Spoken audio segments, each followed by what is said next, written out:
Faites toujours la paix avec votre passé. Car même ce que vous croyez oublier peut ressurgir pour troubler votre présent et mettre votre avenir en péril. Confiez tout à Dieu et marchez dans sa lumière, afin que vos erreurs passées ne détruisent pas votre destinée. Bien-aimé, le Seigneur est fidèle. Il m'a pris du néant, m'a lavé, m'a sanctifié, et aujourd'hui, il a fait de moi un témoin de sa grâce. Je ne suis pas ici par mérite, mais par amour divin. Dieu m'a aussi donné un cadeau précieux. Ma femme grâce, avec qui je marche dans l'alliance. Car je vous le dis, ce que Dieu nie, nul ne peut le séparer.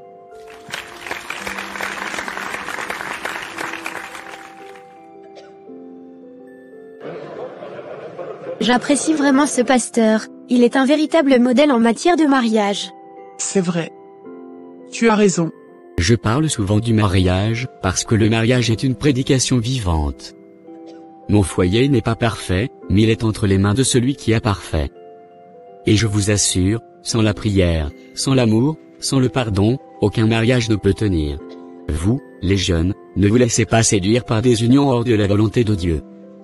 Attendez son temps, son choix, et vous verrez sa gloire dans vos foyers. Pasteur Éric, merci beaucoup. Vos paroles aujourd'hui, c'est comme si Dieu parlait directement à notre couple. Moi et ma femme. Merci pasteur. Mariez-vous dans la crainte de Dieu. Ce n'est pas toujours facile. Mais la fidélité paie toujours. Cherchez d'abord le royaume, et tout le reste vous sera donné. Vous écoute Sœur Nina. Sentez-vous à l'aise. Vous pouvez parler. Maman Grâce, vous êtes une vraie inspiration pour nous. Je tiens vraiment à vous remercier, pour vos conseils de la fois dernière. Grâce à vous, mon mari est revenu à la maison. Maintenant tout va mieux. Nous avons de l'harmonie et la paix dans notre maison. Et nous prions ensemble maintenant. Gloire à Dieu. Vous voyez? Sans communication et sans respect mutuel, un couple ne peut pas tenir. Mais quand vous choisissez de mettre Dieu au centre, tout change. Je suis vraiment heureuse de voir que vous l'avez compris. Parce que c'est la base d'un mariage solide et béni. La prière est une clé dans un couple. Ne l'oublions jamais. Aux yeux de tous, Éric et Grâce étaient un modèle. Leur mariage brillait, leur ministère prospérait. Bonne arrivée chérie. Je t'espérais un peu plus tôt que ça. Oui, tu as raison. J'avais pris un peu de temps pour recevoir quelques fidèles, qui sont venus me voir. D'accord chérie. L'essentiel est qu'ils ont trouvé satisfaction à leurs préoccupations. C'est pour ça que tu es là. Oui. Mais, tu es aussi ma priorité. J'ai besoin de passer également plus de temps avec toi. J'avais même promis t'aider à la cuisine aujourd'hui après la célébration. Mais je suis en retard. Ce n'est pas grave. D'ailleurs tout est presque prêt déjà. Il ne reste qu'à manger. Merci. Papa. Maman? Viens ma chérie. Papa est là. Papa, à l'église, tu parlais de maman. Tu as dit que tu l'aimes. Oui ma princesse, et c'est vrai. Ton papa aime beaucoup ta maman. Beaucoup? Seulement beaucoup? Pas passionnément? Pas follement? Follement, éternellement, divinement. Mon amour, tu es mon pilier. Sans toi je ne serais pas cet homme. Tu es ma conseillère, ma partenaire de prière. Je rends gloire à Dieu chaque jour pour ton amour. Et sans toi, je ne serais pas cette femme. Éric. Tu m'as toujours respecté, honoré. Quand je vois les regards des jeunes sur nous, je sais que Dieu nous a établis pour inspirer. Seigneur. Merci pour Grâce. Merci pour Olivia. Merci pour cette maison remplie de ton amour. Aide-moi à toujours rester fidèle à toi, à ma famille, et à ton appel. Amen. Seigneur, garde ton serviteur pur. Protège son cœur. Fais de nous un témoignage vivant de ton alliance. Amen. Ça sent du brûlé. N'est-ce pas? Mon riz est au feu. J'avais oublié. Oui, allô. C'est Éric à l'appareil, n'est-ce pas? Oui, c'est le pasteur Éric. Pasteur? Depuis quand ça? Qui est à l'appareil. S'il vous plaît. Ça fait longtemps, n'est-ce pas? Pasteur Éric. Je me demande depuis quand tu l'es devenu. Qui est-ce? Tu ne reconnais pas ma voix? C'est moi Anita. Quoi? Quelle Anita? Ta chérie bien sûr. Anita? Seigneur. Pourquoi? Pourquoi tu m'appelles après toutes ces années? Qu'est-ce qu'il y a? Le passé ne meurt jamais. Mon cher Eric. Peu importe à quel point tu prêches et tu pries maintenant, il te suit comme une ombre. Et surtout, tu as quelque chose qui m'appartient. Écoute-moi. Tout ça, tout ce qui s'est passé, c'est derrière moi. Anita. J'ai changé. Je sers Dieu maintenant. Je lui ai donné ma vie. Servir Dieu? Peut-être. Mais dis-moi Eric. Est-ce que ton Dieu t'a pardonné d'avoir brisé ma vie? Est-ce que ton Dieu a effacé le ventre que tu m'as laissé porter seul? Non Seigneur. Non. Tu m'as laissé partir enceinte. Eric. Oui, enceinte.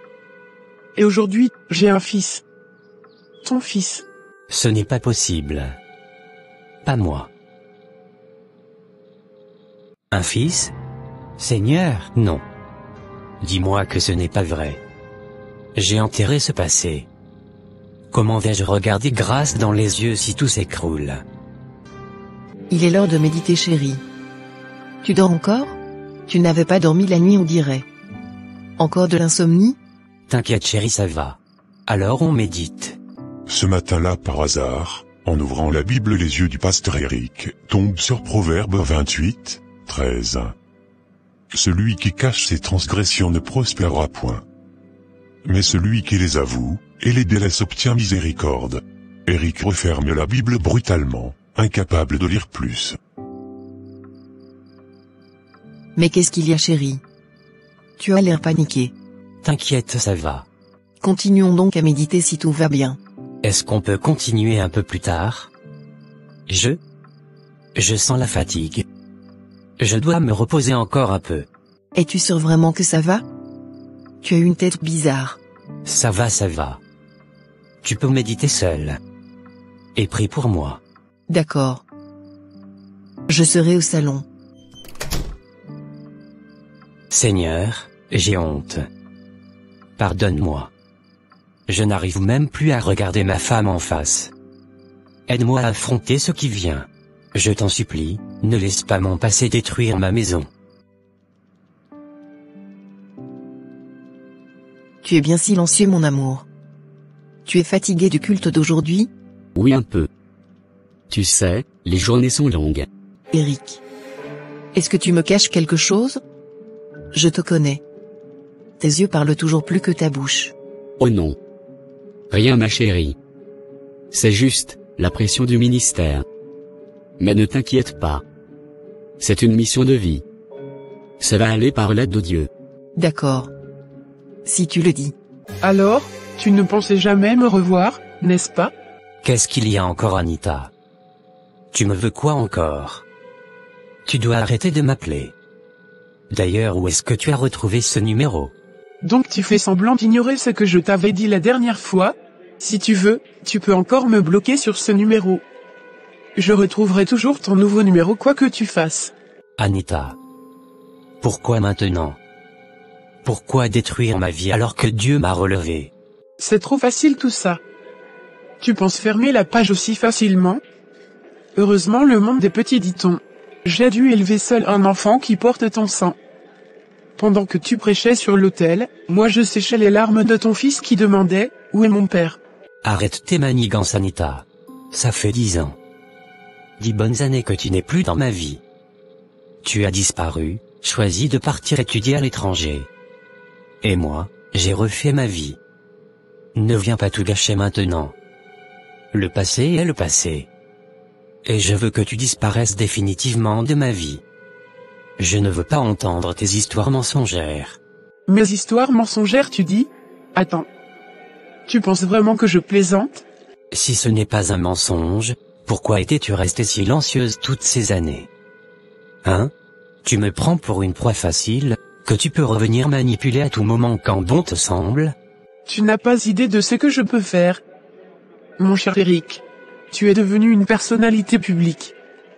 Ne l'oublie pas. Imagine si toute ta communauté chrétienne et toutes les églises découvraient la vérité sur toi.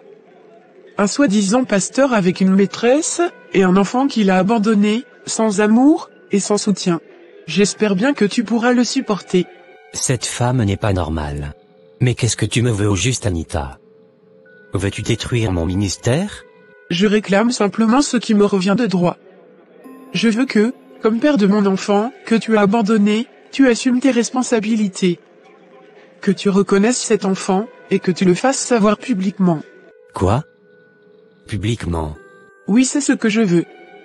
Et aussi je veux que tu m'honores en tant que ta première femme. Quoi? Première femme de qui? Éloigne-toi de moi, Satan. Tu n'es qu'une destructrice de destinée. Mais tu seras vaincu au nom de Jésus-Christ. Tu ne sais même pas ce qui t'attend. Entre toi et moi, qui est le destructeur de destinée, tu m'as ruiné. Tu as gâché ma vie. Tout le monde entier saura ce que tu m'as fait. Mon Dieu. C'est pas vrai. Tu as pu rentrer en contact avec lui?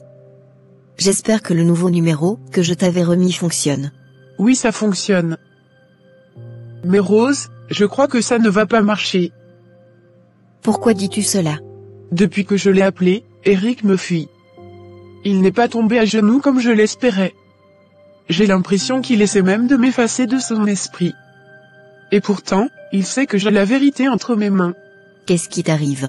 Ma chère, tu es trop émotive. C'est normal qu'il résiste, c'est un homme de Dieu maintenant, il ne veut pas que son image s'écroule. Mais écoute-moi bien. Plus un homme veut cacher son passé, plus tu as du pouvoir sur lui. Ne doute pas de toi. Tu as la carte aux maîtresses. Mais, parfois je me demande si je ne fais pas fausse route. Peut-être qu'il a vraiment changé, peut-être que je devrais juste tourner la page. Tourner la page? Et laisser cet homme s'en sortir tranquille, comme si rien ne s'était passé? Veux-tu que je te rappelle que tu as élevé seul ton fils, pendant que lui vit dans le luxe, et la gloire avec sa femme? Non. Anita. Réveille-toi. Tu dois reprendre ce qui te revient. Mais comment? Il me dit qu'il sert Dieu, qu'il a une famille. Moi je me sens comme une intruse. Comme une étrangère. Et puis quoi? Tu veux reprendre ta place dans sa vie et qu'il soit le père de ton enfant, oui ou non? Oui, je le veux. Alors écoute-moi très attentivement. Tu dois commencer par lui faire des menaces progressives. Dis-lui que tu n'aimerais pas que sa femme sache la vérité, mais s'il continue de t'ignorer, tu finiras par tout révéler. Tu verras comment il va trembler, rien qu'à cette idée. Sa plus grande peur, c'est grâce. Utilise-la. Après tu commences avec les demandes d'argent. Pas d'un seul coup. Ça paraît très suspect. Mais petit à petit. Aujourd'hui une aide pour ton fils, demain pour un problème urgent. Chaque fois, tu touches son point sensible. Sa culpabilité. Et s'il me donne de l'argent? C'est fini? Tu ne le laisses jamais respirer. Tu lui envoies des messages agaçants matin, midi et soir. Par exemple, le matin, tu penses à ton fils? À midi, ta conscience est tranquille, homme de Dieu? Le soir, tu prêches sur la vérité, mais tu caches la tienne? Ces phrases simples, l'useront psychologiquement. Attention, c'est pas fini. Tu dois le séduire subtilement chaque jour. Pas comme avant. Mais rappelle-lui vos moments passés. Pas directement, juste par petites touches. Les souvenirs sont des chaînes invisibles. Envoie-lui régulièrement un mot, une photo, une chanson que vous écoutiez souvent ensemble. Il ne pourra pas effacer ça. Rose. Tout ça, ça me fait peur. Et si jamais il décide d'avouer tout à sa femme avant que je n'agisse? Je perdrai mon avantage. C'est là que tu dois être plus rapide que lui.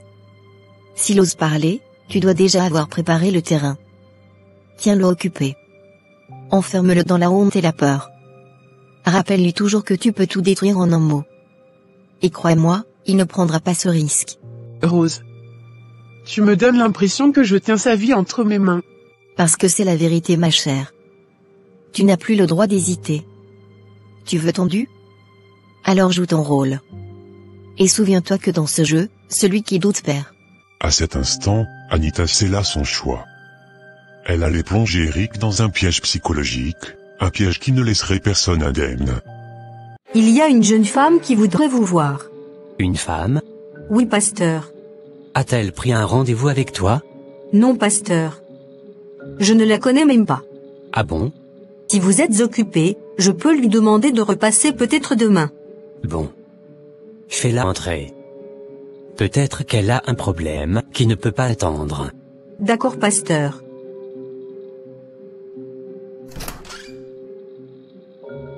Anita? Bravo. Au moins, tu n'as pas oublié mon visage après toutes ces années. Même avec les lunettes que je porte. Mon Dieu. Mais que diable fais-tu ici? Qui t'a montré le chemin de mon chapelle? Oh, mon pauvre Eric. Le monde est très petit. Invite-moi au moins à m'asseoir. Même si tu es incapable de me dire que je suis belle. Qu'est-ce que tu cherches? Mais je suis venu te visiter, voyons. Est-ce comme ça qu'on reçoit ses invités? Bon. Je vais m'asseoir même si tu ne me le demandes pas. Mais il fait un peu chaud par ici, hein? Tu ne m'allumes pas la clim? C'est pas vrai. Sais-tu au moins qui je suis pour t'habiller ainsi, en venant chez moi? As-tu déjà payé ma garde-robe pour m'imposer un style vestimentaire? Ou bien tu me confonds à tes fidèles moutons? Sors d'ici vite avant que je ne t'appelle la sécurité. Félicitations. Tu veux jouer à ça? Tu peux me sortir si tu veux. Mais sache que tout le monde sera au courant de ton passé aujourd'hui même. Je vais me mettre devant ton bâtiment, et crier sur toi. Tu es vraiment possédé. Anita. Oui mon chou. Je suis vraiment possédé par toi. C'est pourquoi je veux que tu me délivres ici même dans ton bureau. Quoi? Qu'est-ce que tu fais? Remets tes habits et sors de mon bureau. Ok, c'est bon, ça va. C'était une petite tentation. Je ne suis pas venu pour ça. Je suis là pour te parler sérieusement. Je t'écoute, et fais vite. Dis-moi Eric. Tu ne penses pas que ton fils mérite aussi la fidélité et l'amour du prochain que tu prêches à tes fidèles? Voilà un bon moment que je t'ai révélé l'existence de ton fils. Mais depuis, pas un seul centime, pas même un simple biscuit de ta part pour cet ange qui n'a pourtant jamais demandé à naître. Maintenant tu veux me culpabiliser? Tu veux m'accuser comme si je faisais un mal? Je ne reconnais pas l'existence de cet enfant.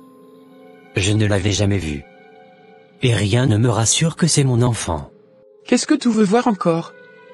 Je ne t'avais pas envoyé ces images? Et même des images de lui quand il était encore bébé? Es-tu aveugle, ou bien tu fais semblant de ne rien voir? Tu n'aperçois donc pas qu'il est ton portrait craché, qu'il te ressemble comme de gouttes d'eau? Si tu veux voir ton fils en vrai et le toucher, il va falloir payer son billet d'avion aller-retour et son séjour. C'est l'argent tu veux non? Je vais t'en envoyer. C'est bon? Combien? Tu verras ce que je t'enverrai. Je n'en ai aucune idée pour le moment. D'accord. J'espère que ce sera mensuel. Est-ce une obligation? Oui.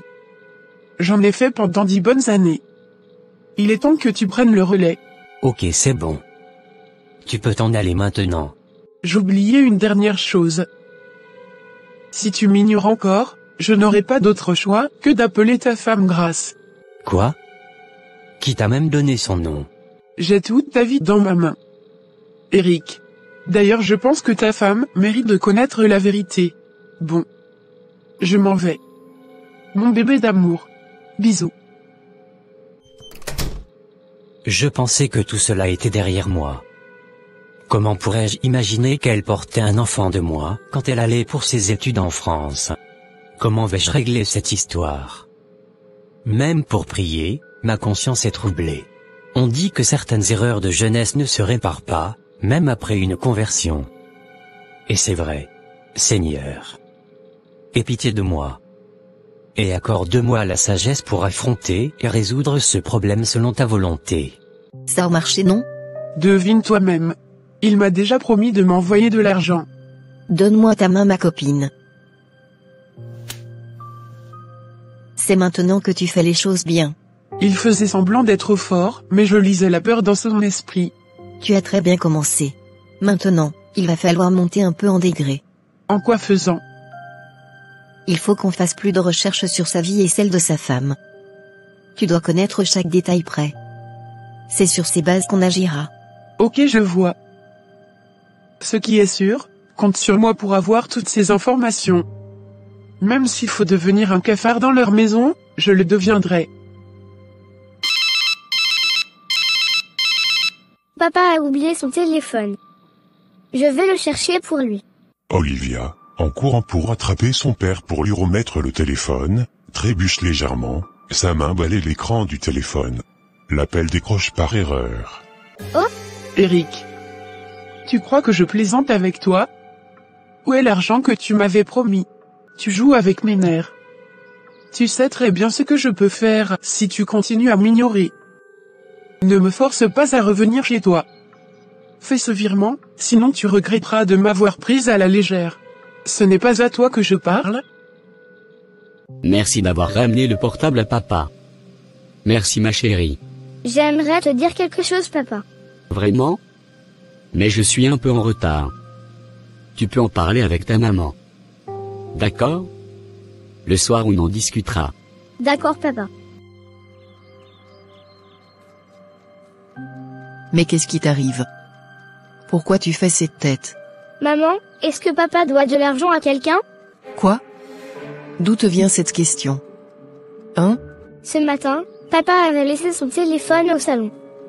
Il a sonné, j'ai voulu courir pour le lui donner mais, ma main a décroché. Et, une dame a parlé, elle criait maman. Elle disait que papa devait lui donner son argent sinon elle allait se fâcher très fort. Quoi? Olivia. Je t'ai déjà dit de ne jamais toucher au téléphone de ton père. N'est-ce pas? Mais maman, je n'ai pas voulu décrocher. C'était une erreur. Je voulais juste l'apporter. Je ne veux plus jamais que ça se reproduise. Tu m'entends? Oui, maman. Mais, maman, est-ce qu'une femme peut s'appeler Lucifer? Olivia? Quelle est cette question encore? C'est le nom associé au numéro qui avait appelé papa ce matin. Ou bien, peut-être que c'est la femme de monsieur Lucifer? Olivia. Ça suffit avec tes histoires. Arrête de répéter n'importe quoi et va ouvrir ton cahier. Vite. D'accord, maman.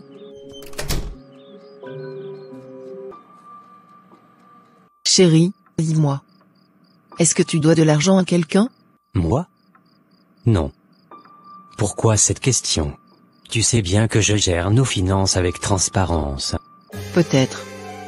Mais parfois, même le diable trouve des chemins pour nous troubler. Aujourd'hui, il a trouvé ton numéro de téléphone. Le diable a trouvé mon numéro de téléphone? Je ne comprends pas ce que tu veux dire.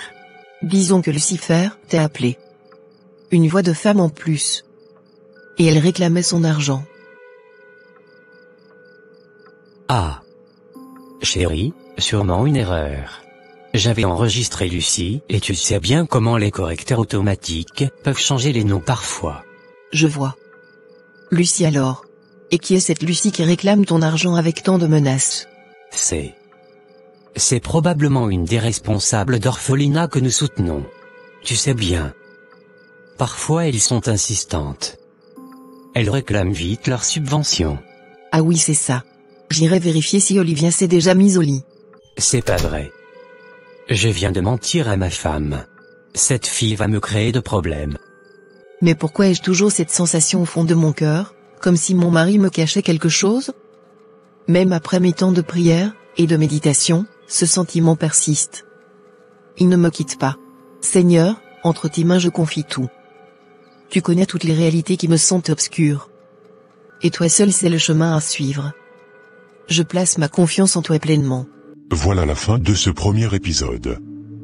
Cette histoire nous rappelle que certaines erreurs du passé peuvent laisser des cicatrices qui durent toute une vie, même après une conversion sincère et un appel véritable. Mais souvenons-nous. En Christ, il y a toujours une voie de pardon et de restauration. Dites-moi en commentaire, selon vous, quelle erreur le pasteur Eric a-t-il commise? Et si vous étiez à sa place, que feriez-vous, chers frères et sœurs? Rendez-vous dimanche soir à 17h30, heure précise, pour découvrir ensemble le dernier épisode de cette animation.